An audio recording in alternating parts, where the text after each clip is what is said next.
Okay, let's dive right into this. Welcome to today's explainer.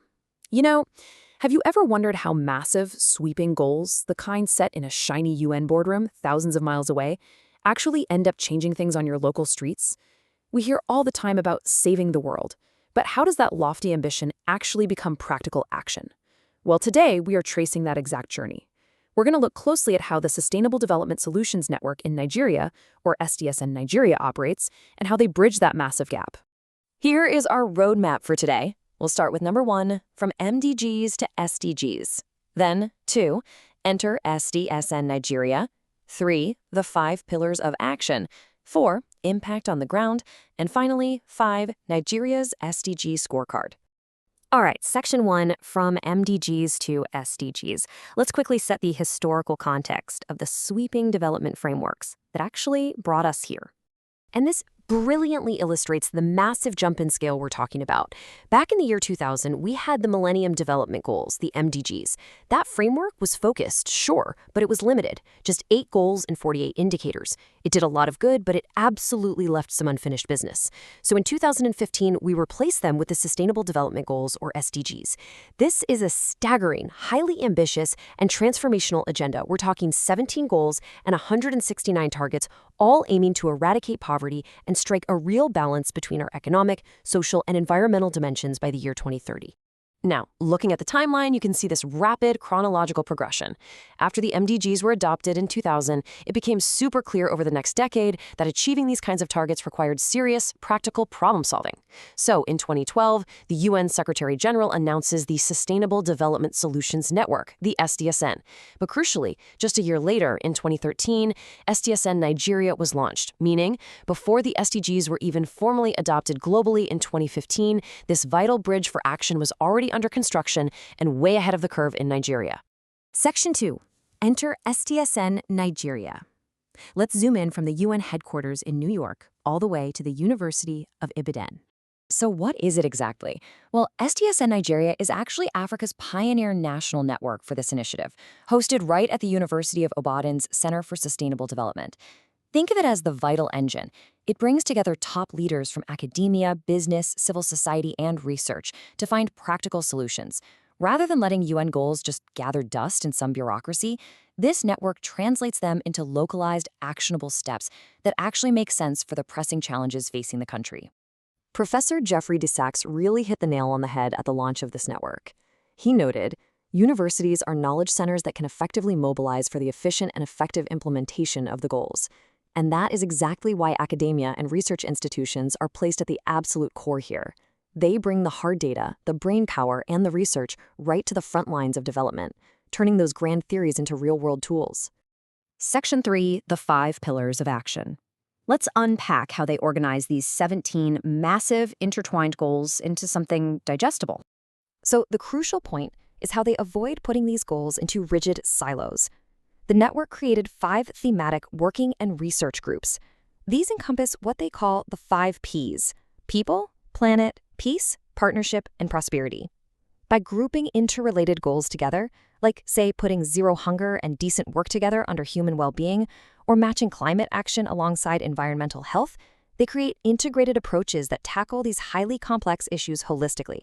And to actually make this work on a structural level, they use a clever 4 Ps mechanism. First, preparation, taking a massive global idea and literally localizing it to fit the Nigerian context.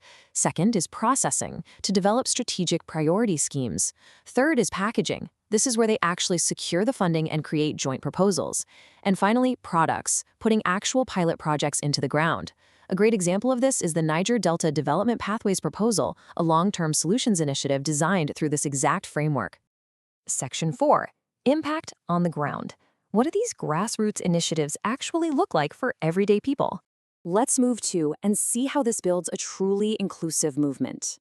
The outreach here is incredibly varied. They host a massive annual Ibadan Sustainable Development Summit, bringing hundreds of participants together. They take the message straight to the airwaves via Splash FM radio for widespread public awareness. They even partnered directly with major Islamic and Christian religious leaders to weave sustainable development right into faith teachings.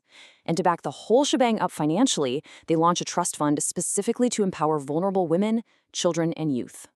We see this impact literally taking root in the environment too. For World Environment Day, they didn't just sit around and talk about climate action. They facilitated the planting of over 500 trees around the University of Ibadan and local communities to directly cool and improve the local climate.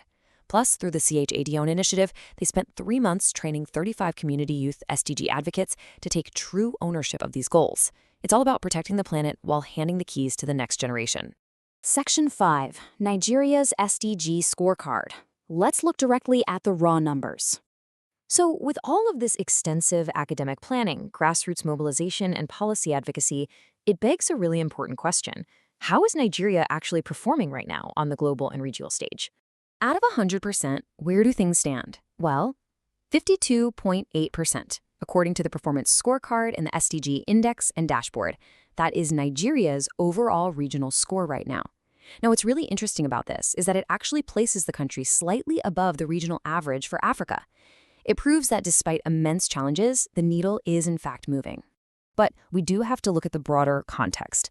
Globally, Nigeria ranks 150 out of 156 countries measured. Within the African continent, it's 39 out of 51. So while local progress is absolutely happening, there are still massive systemic headwinds keeping the country lower on the global leaderboard.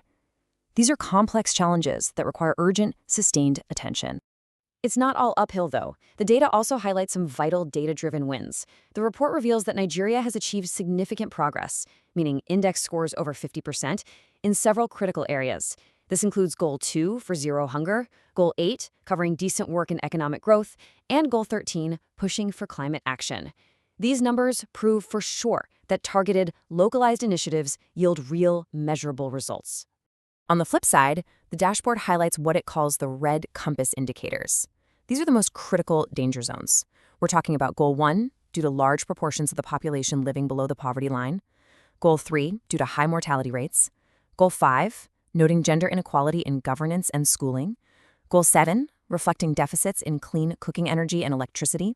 And Goal 16, pointing to high conflict-related deaths and a desperate need for stronger public accountability. These are the very real systemic struggles that SDSN-Nigeria is fighting to correct from the ground up. And that brings us to the ultimate question for the 2030 Agenda. We've seen the sheer scale of the UN mandates, the brilliant localized strategy of SDSN-Nigeria, the inspiring grassroots actions, and of course, the sobering reality of the data. The framework is built, the groundwork is laid, so what does this all mean? Can these localized, knowledge-driven solutions truly reverse that red compass and achieve prosperity for all? It's a monumental undertaking for sure, but one the future entirely depends on. Thank you so much for joining me for this explainer. Keep learning, and I'll catch you on the next one.